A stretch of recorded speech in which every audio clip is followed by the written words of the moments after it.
Greetings, book lovers everywhere. I'm E-Train and welcome to E-Train Talks. Today is a very special podcast because I'm honored to be joined by the esteemed publisher and president of Paulsen Books, Nancy Paulsen. Everybody give a round of applause for Nancy. Thank you. Nancy is responsible for publishing countless meaningful and award-winning books. Nancy's worked for Penguin Books for her entire career. Some novels published by Nancy Paulsen Books, they're some of my favorites. For instance, there are some authors that she's published like Rebecca Lowell, Jacqueline Woodson, and Lisa Fipps, who I've been in contact with, and they're so kind. And I can kind of tell where they get their kindness from, because I can tell that you are a very kind publisher, and I know that you probably have a lot going on. So thank you for being here today. Oh, I'm very happy to be here, and I'm really happy that you are taking this mission on. It's great to have more voices and more book lovers, and I love that you appreciate middle grade because it's really my favorite genre. It's my favorite genre too, and I know that even when I get older, I'm probably always going to resort back to middle grade books because they're kind of like an outlet to just a world where I can smile, and I can always kind of feel that there's going to be a happy ending. Well, I think what you're saying is really important, because I think even though, some of the books do have hard things, like Padma Venkatrama's book, The Bridge Home, that's such a hard story where those kids are orphans on the streets of India, of Chennai.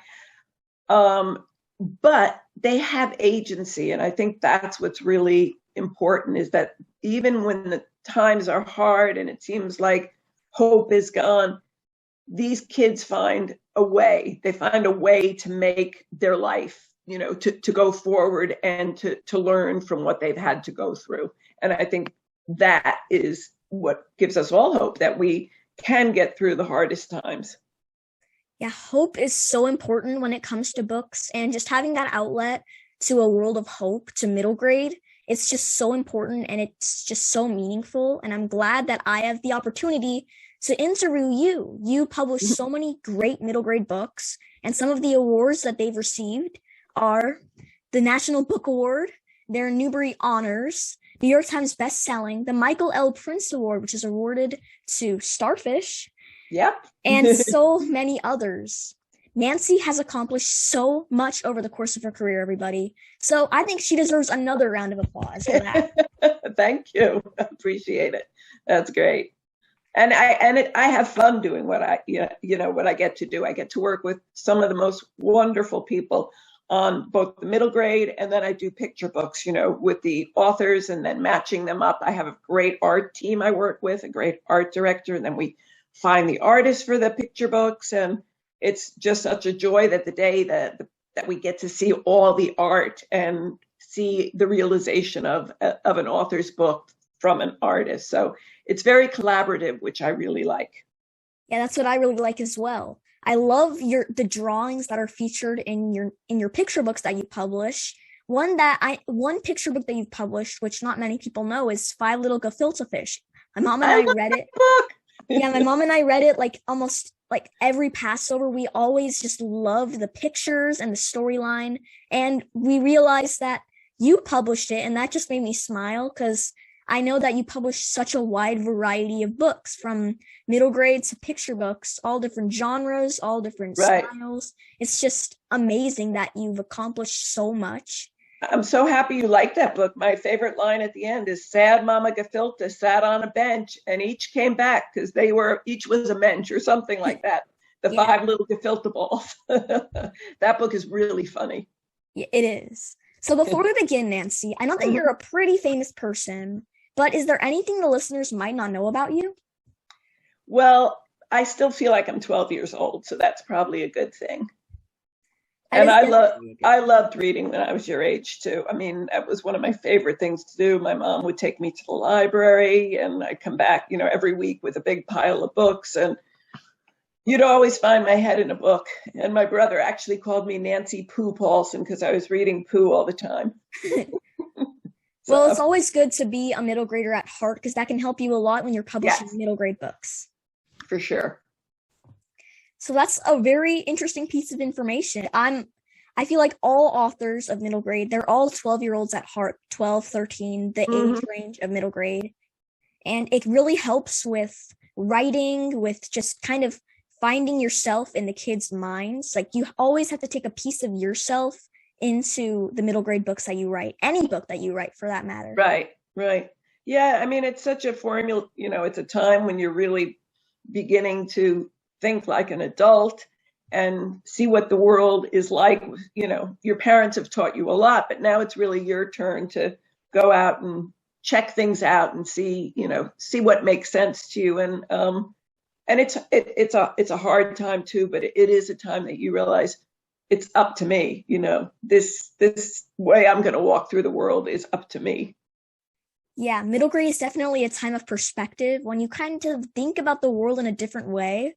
And I think it's really important and just meaningful how middle grade books reflect the way we think as middle graders. They just do it so well. Yeah, they really do. I think that it's just, that's why I love doing it. And one of the joys is discovering new voices, but also working with people I've worked with forever. Like I've been working with Jacqueline Woodson since the 1990s. Wow. Her new picture book just came out. It's her 35th book, and I think I've worked with her on 30 of them. So it's amazing. To have that kind of relationship is fabulous. And I think one of you had said a question to me like, is there a literary character, that you'd like to meet? Didn't you? You had a question like that. Yeah. I was like, well, I actually met the main character of Brown Girl Dreaming, and she's one of my good friends as well as one of my authors, and that's Jacqueline Woodson, just because I don't think there's anybody who writes more beautifully than Jacqueline Woodson. I mean, her writing is lyrical, it's evocative. You're just pulled into from her picture books to her middle grade to her white, you're just pulled in and you are part of her world. And you see the world, in a way that is just, I don't know, it's just, there's something about her that's just so inspiring. And she's like that in real life too. So it's time for my first question. Okie dokie. We all know that being a publisher is such a big job, but a lot of people might not know what a publisher actually does. So what is the role of a publisher in the creation of a novel? Well, and I'm a publisher and an editor, so it's different now for me because I have my own imprint. Yeah. But years ago when I was running Putnam and I've run a few big imprints, then my job was really having, taking care of a big staff, managing a big staff and making sure we had enough books and, working with my editors to keep them happy and buying books and whatnot. And I still, when I was a publisher, wanted to edit books, and I continued to edit books. When I started my own imprint, I no longer had a big staff. It was the opportunity for me to go back to just being a full-time editor. And that's what I love. But I am a publisher too. So that means I sort of have the best of both worlds because I edit the books and then I get to talk about marketing them. I'm very involved in the covers. So I get to do like everything, but really focused on a list that I've created. So you do so much as president, publisher, and editor at Nancy Paulsen Books. You do so much. And what's great is that you love what you're doing. And I think what was important was when I was a publisher for like a big imprint like Putnam, I still kept my hand in editing because it was what gave me the most joy. So because I still did that, I had a visibility as an editor, and that enabled me to then become, do my own imprint, because sometimes there's so much to do in running a big imprint that you don't have a lot of time to edit. So for me, that was something I really carved out time for, and weekends and things like that. But it was what I wanted to do. And to me, working on a book, it's like putting a puzzle together. There's so many components that you have to get working together. So I find it very enjoyable. So we're a small little division with our own vision of what we want our list to look like. And we get at Penguin, we're very lucky. We're very free to sign up what we want. We don't have acquisition meetings. I sign up what I like, and which is really lucky. But then we have this big marketing and sales team, because we're a big global company. So we have that power on top of that very personal touch, which is what each imprint brings to the table. What do you look for when you read a manuscript?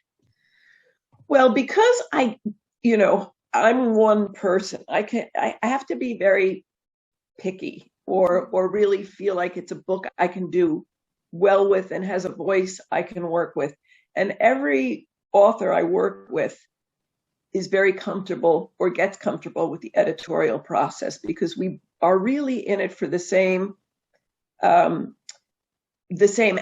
We want the book to work for the reader, And I know a lot of authors talk about this. Rebecca, you were at that. Rebecca was talking about Road to After and how it's hard to get rid of some of your favorite poems and whatnot. But the idea is, how is this going to best serve the reader? And I like most of the books I do I like to keep them to a sort of short to medium length, because I think you have a better chance of kids picking them up.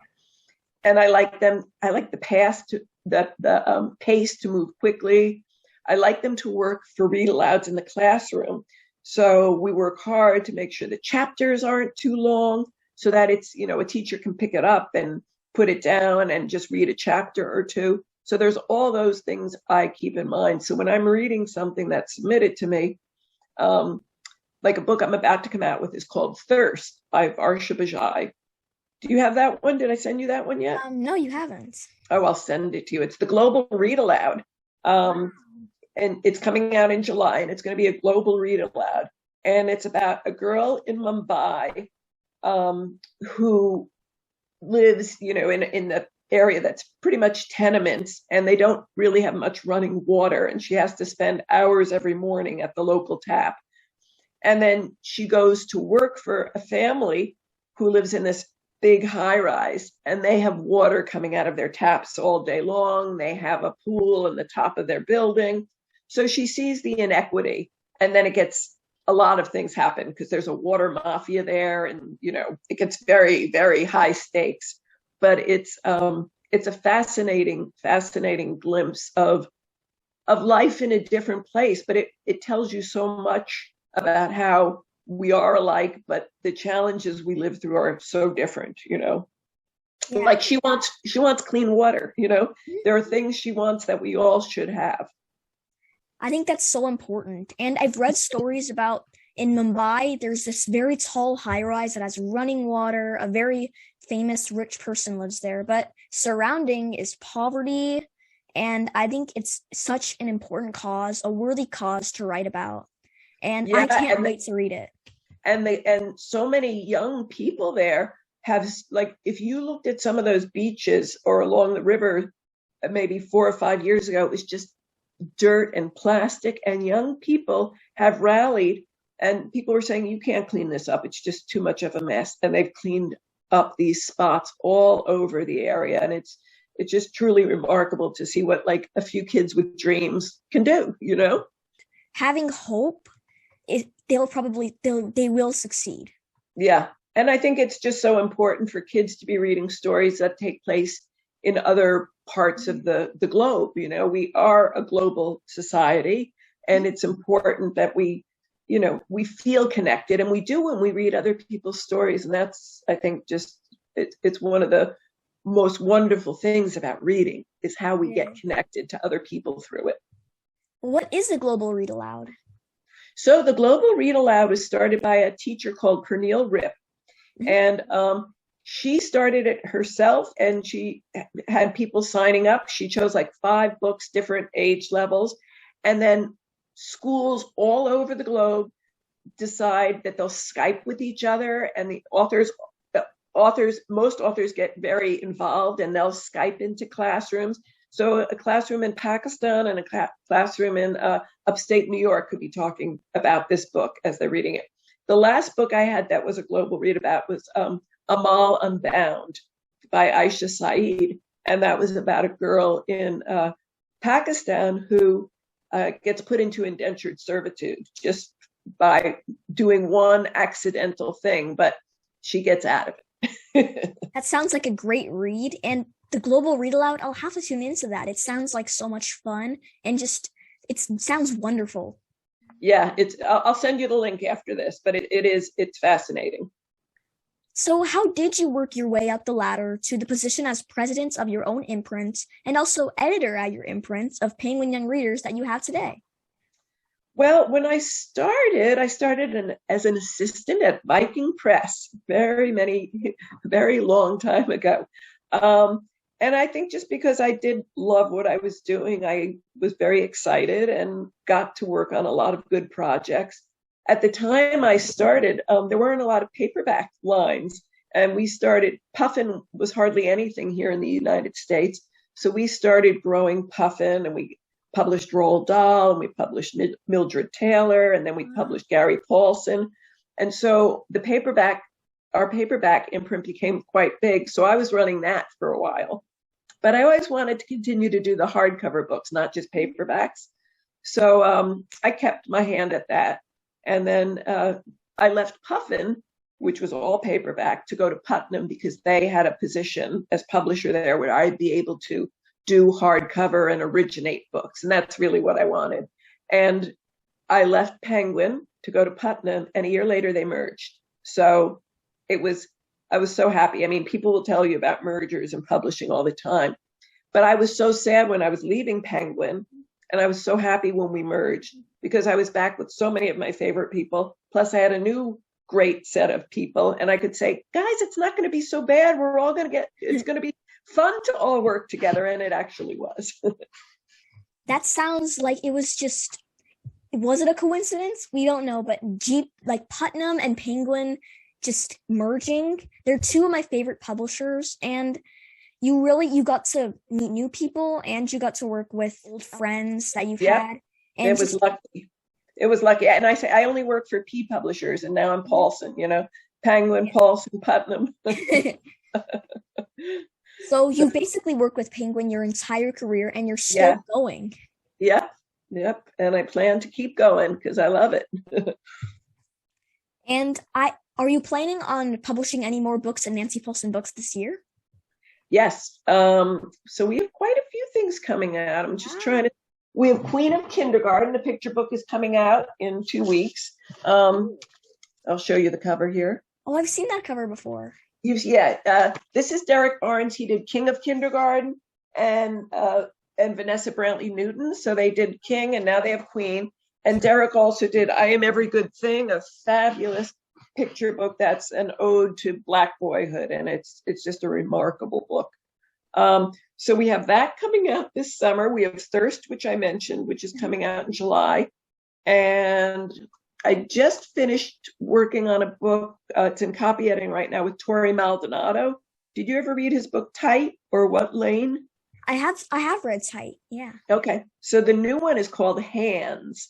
Ooh. And it's about a boy who is very good at art, but he's very scared of his stepdad. So he's trying to protect himself and his family by learning how to box. Oh. But his mom doesn't want him to be a bodybuilder boxer. She wants him to protect his hands and use it to create, not to fight. So he's got this pressure. What should he do with his hands? And again, it's like Tight and What Lane. It's very short and powerful. It like packs a punch.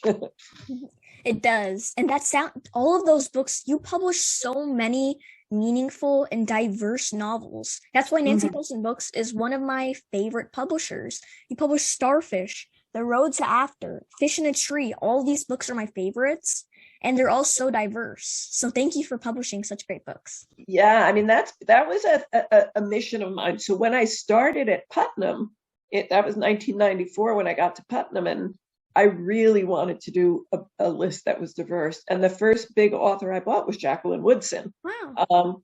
And then I started working with Brenda Woods, who's another wonderful Black writer. She has a great book that just came out called When Winter Robeson Came, and it takes place during the Watts riots in LA. And then I published Padma Venkatrama, who I mentioned, and just a lot of authors who are just opening up the world to kids. That's so great, and I admire that with all my heart. it's so admirable what you're doing. Yeah, And and another one I'm working on right now that's really interesting. I'm editing right now is by Ruth Behar, who did Lucky Broken Girl. oh yeah, And that was her story, of coming to America from Cuba and being in an accident. And in that book, I mean, it's just so fascinating because people are like, how did she write such a compelling book where she's in a body cast for 9 months? Like, how do you make that a book with lots of action? But it was the world around her, the people in her apartment building. There was a man down the hall who was from Mexico who told her about Frida Kahlo and helped her learn how to paint. And, lots happened even though she was stuck in bed. But then her new book is 4 different characters. And the first character, it starts in the Spanish Inquisition, and they're getting kicked out of Spain because they're Jewish. And then it goes all the way to Turkey, to Cuba, and to Miami. Generations of a family. It's fascinating. that does sound fascinating. And speaking of books that you've published that are coming out soon and that are just so diverse, how does publishing middle grade novels like Lisa Fipps' Starfish compare to publishing a picture book like Jacqueline Woodson's and E.B. Lewis's Each Kindness? I think both of those books similar in a way because I knew both of those books were beautiful, important books that were going to live a long time and that were going to make people think about their actions. Both of those show what it's like to be bullied. And in Each Kindness, it's brilliant the way Jacqueline Woodson handled that book because you can relate with the bully and the bullier, the bullied. And you see that our actions have consequences. And I think in Starfish, Lisa did much the same, that you see that words do have ramifications. And so both of those books I knew were like to be treasured, and that both of those I knew were going to do well. Yeah, and they certainly have. And they're two of my favorites now. Mm-hmm. Yeah, I mean, Starfish, really, Lisa, that was such a fabulous debut that one of the reviews said she burst onto the scene, and she did, because I can't tell you how many people of every age read that book.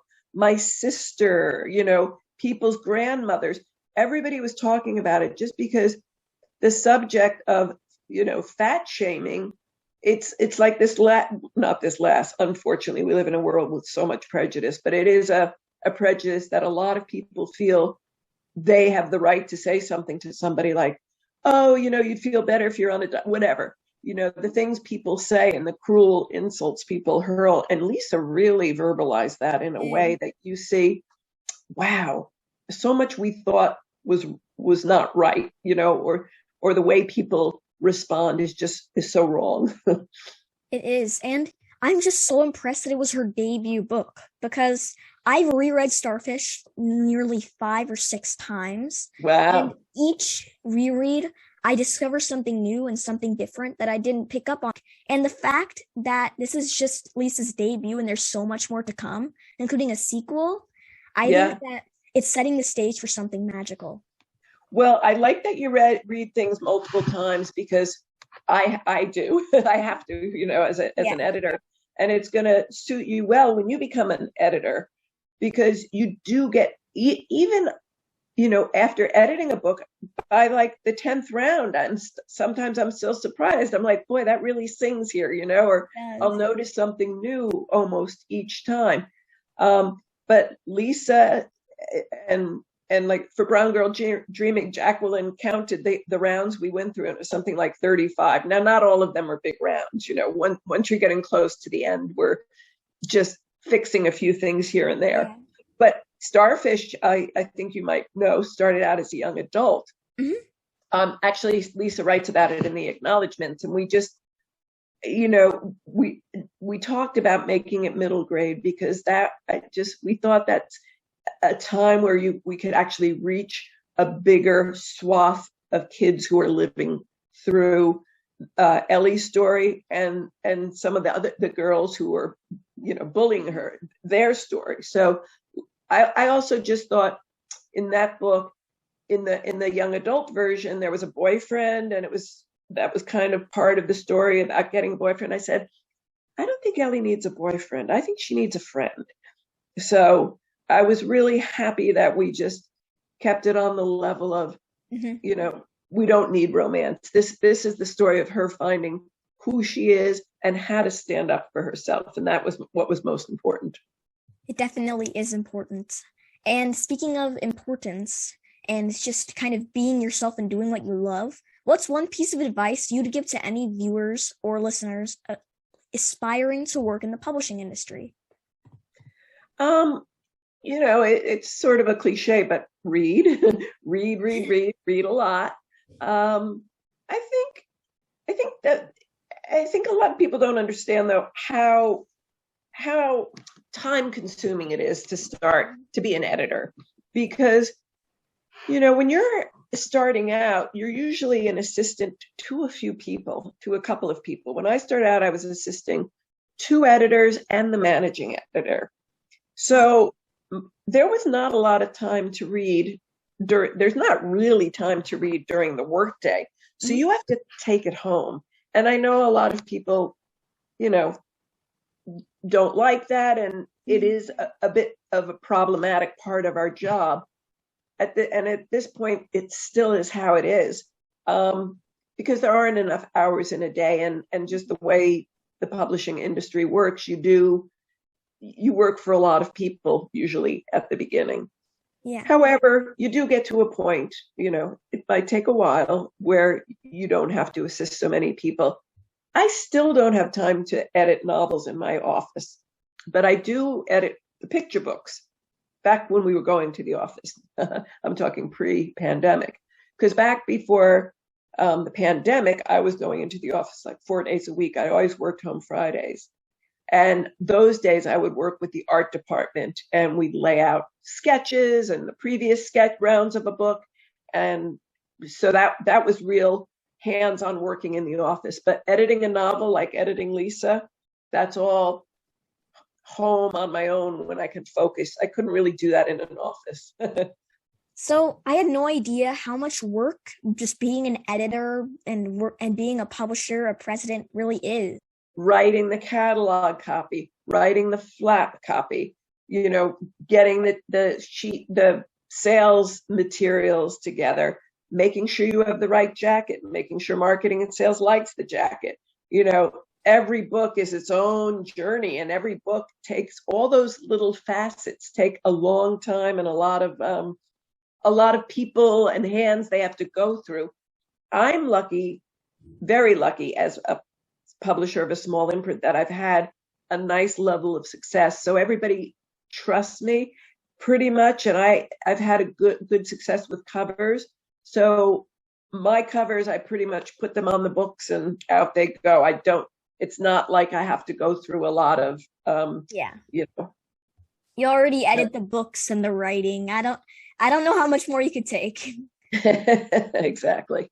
But one thing that I really noticed about your covers is that they don't seem like they're middle grade. They aren't super vibrant.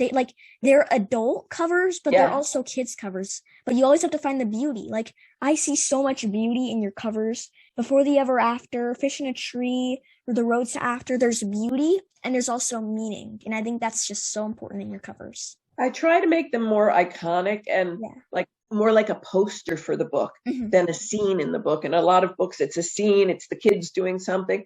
I try to make it look something bigger. And I also want to make sure it's something that boys, girls, whomever will be happy to carry around and won't feel like it's like it looks babyish or whatever. I want it to be a nice piece of art, basically. So that's what I love about your book covers. Yeah, and like we were saying, I want it to look like a nice piece of art too. And I like, if there's a character in it, I try to also balance it. Like Tite has a character, but it's 2 subways coming, kind of converging near him. So it's more than just a character. Starfish, we did the character just because it was important to show, our girl starfishing with her arms out in that pool. But like you see, Fish in a Tree doesn't have a character, Lucky Broken Girl. So yeah, we Flight of the Puffins, another one that's really got a cool cover. Anyhow, it's fun doing the covers, but it is challenging. It is. It's definitely a challenge, just kind of because each piece, they're all pieces of art. And the reason they're art, it's not just because they're beautiful, but there's also a lot of details, a lot of challenges that you have to overcome. And that's what art is all about. Yeah, and I think too when you're putting characters on, sometimes I want the kid who's reading the book to be able to imagine the character the way they want to. We'll give somewhat of a description, but I don't feel like we have to exactly portray. So it's rare that I'll put a full-fledged character on a book. Oftentimes they're in silhouette, or in the book I just mentioned to you, Thirst. I told you I would send you that one, but that book has the girl in Mumbai. Here, I'll show it to you, even though I know people can't see it, but Yeah. you can see it. This is Thirst. Wow. It's so detailed, and also like you kind of have a silhouette of the character, like you said. Exactly. So, and in this part of Mumbai that she lives in, they because the rich people on the highway could see the slum buildings, some person came along and said, I want you to paint them all. So they're all painted these nice bright colors so that it looked good to the rich people on the highway. But it was nice for the people living there too. They're like, well, Yeah. sure, we'll pick out some nice paints. The other cover I really love is Amal Unbound. Mm-hmm. And that's the one with hands. It's these hands going up. And this is the companion book, Omar Rising. And we did the hand motif too. Now, this is a boy who got a scholarship to a school. And so he thinks, he's expecting his life will change. It's going to raise him out of the poverty he lives in Pakistan. But when he gets there, he finds the rules are very much against the scholarship kids. They're not allowed to join clubs. They're just treated as second-class citizens. But he and a group of the scholarship kids rally to try to change the rules, because one of the rules is they have to have higher grades than everybody else, because they try to weed out the scholarship kids. That's so unfair. It's so unfair. You have to read that, okay? Omar Rising. Put that on your list. It's really good. That just came out in February. So have your thoughts about what kind of book you'd like to publish or edit shifted from when you started your career? Not really. I mean, I think I've always liked books that just that really pull you in from the beginning, and that you feel like you're there in this kid's head and fighting along with this kid, or whether it's suffering for the things they have to go through, like Allie in Fish in a Tree. The way she was treated by so many kids was just horrible. But not all it took. She had a great mom, a great brother, and then she gets a great teacher. And all of a sudden, and there are 2 or 3 kids in the classroom who she becomes good friends with. And then you gradually see during the course of the story, her view on so many things changes, because she's not feeling like she's being put down all the time. My guest today has been Nancy Paulsen, president of her own Nancy Paulsen Books, a Penguin Young Readers imprint. Nancy is responsible for publishing so many award-winning novels. Nancy, you are the best. I loved learning about the publishing world from the eyes of an expert. Your answers were thorough, thought-provoking, and extremely interesting. I'm in awe of everything you do and hope to be half as amazing as you someday. And to all of you listening, you can find the books Nancy has published on the Penguin Books website, as well as on Nancy's Twitter and Instagram sites. Nancy is active on social media and posts frequently about the books she's published. If I ever write a novel, which I hope I do someday, I would want to be published by Nancy Paulsen Books, or be just like Nancy. Keep an eye on my website, eattraintalks.com, for new book talks and interviews. Now, today has been a great day. Thank you so much for joining me, Nancy. You are the best. And that's all for now. As always, stay safe and happy reading. I'll see you in the next one. Bye.